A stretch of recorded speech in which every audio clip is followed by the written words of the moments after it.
Ito tatawag na chicken 65 mix spicy at saka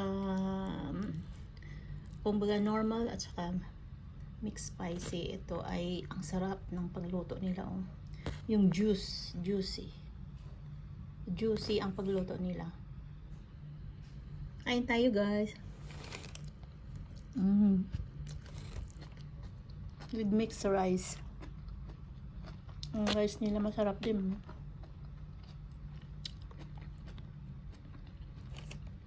Biryani rice.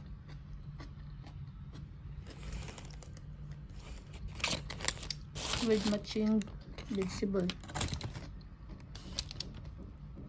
Ayan. Ito naman ay cutting na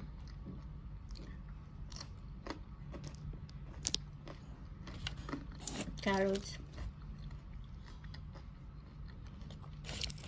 with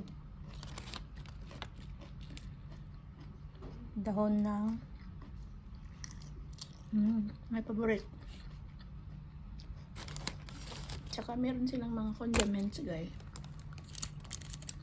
Itong may sibuyas with garlic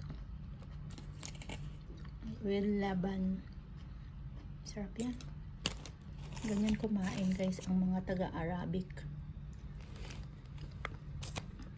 Ang mga Arabic.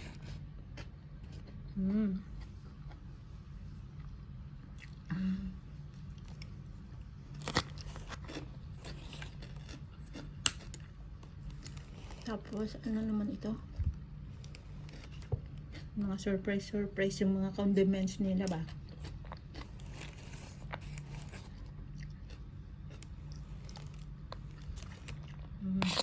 Sarap. Matamis-tamis na malasa na hindi maintindihan.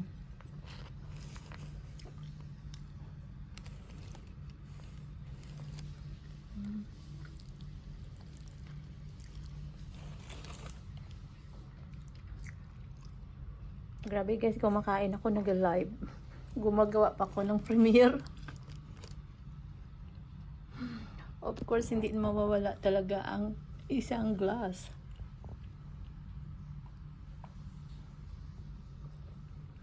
Ayan.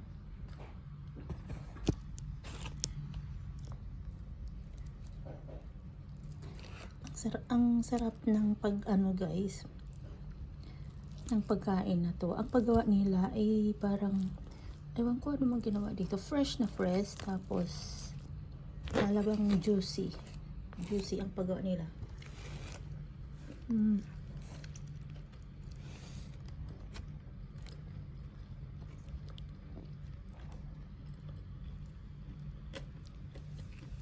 Ayun.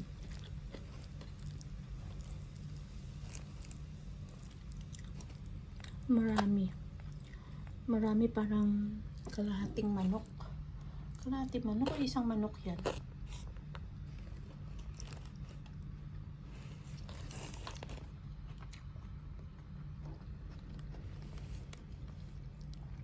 Tingnan natin, guys, ang laman niya. Kung gaano sila magluto.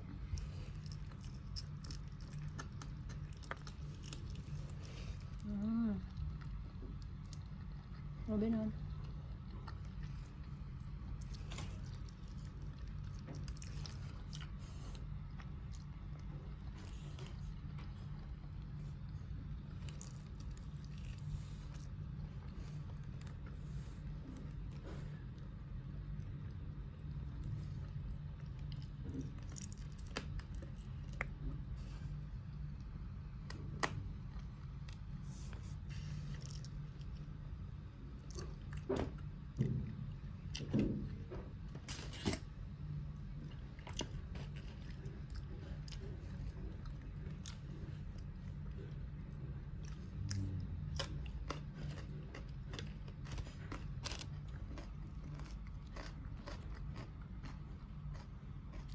With ginger.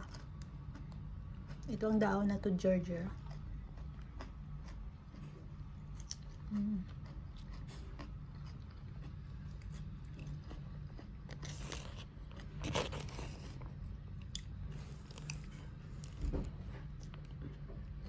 Nilalagyan nila na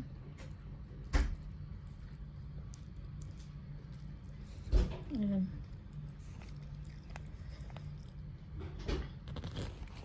Basta paborito ko talaga guys kumain yung manok na ganito, yung hindi puro laman, kailangan merong buto-buto.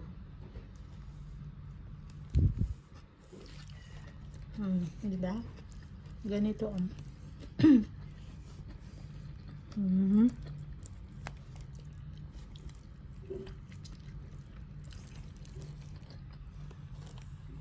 yan. Yung may buto-buto sarap kagatin. Kasi kain. O yun. Guys, yung buto niya walang ano. Di ba makakita mo sa ibang mga manok parang yung buto ay parang may mga namumula-mula. Ito naman lutong-luto.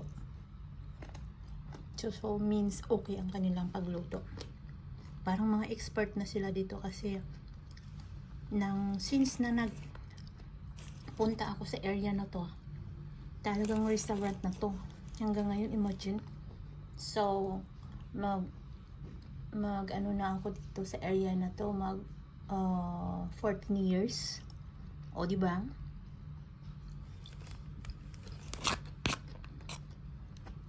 Maubos ko kaya to? Parang sila lang ang restaurant na nagtagal dyan. Yung iba hindi naman nagtagal. Siguro maganda ang pag-manage dito. Kasi parang ang nag-manage doon is may-ari. May-ari mismo. Diba?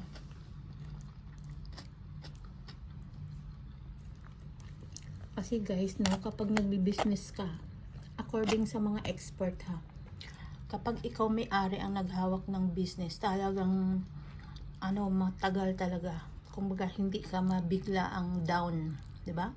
Kasi iasa mo lang sa mga tauhan mo. Kita nyo kay sa kay Diwata, siya na talaga ngayon nag-handle ng kanyang business kasi yung kanyang cashier nangungupit. Oh, totoo naman. Lalo na kung hindi mo natutukan. Talagang papasok ang kupit. Ayun ito ang laman. Sarap. Hindi siya yung parang absorb talaga. Hindi ko alam, marinate siguro to nila ng bunggahan kasi makikita sa loob. Talagang walang bakas na bakas. So ang paggawa nila dito is talagang bago nila lutuin, nakababad na yung karne nila.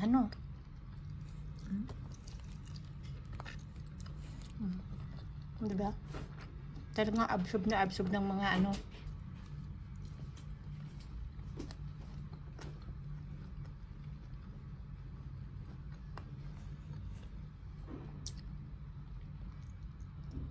ayun.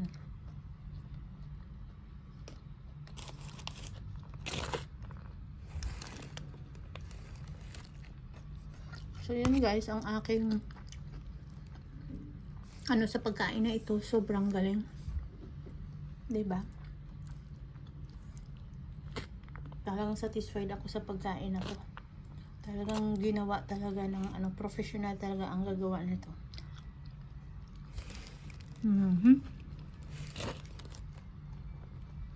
So yun na guys, ang ating premiere for today. Thanks for watching. Habang nagda-live.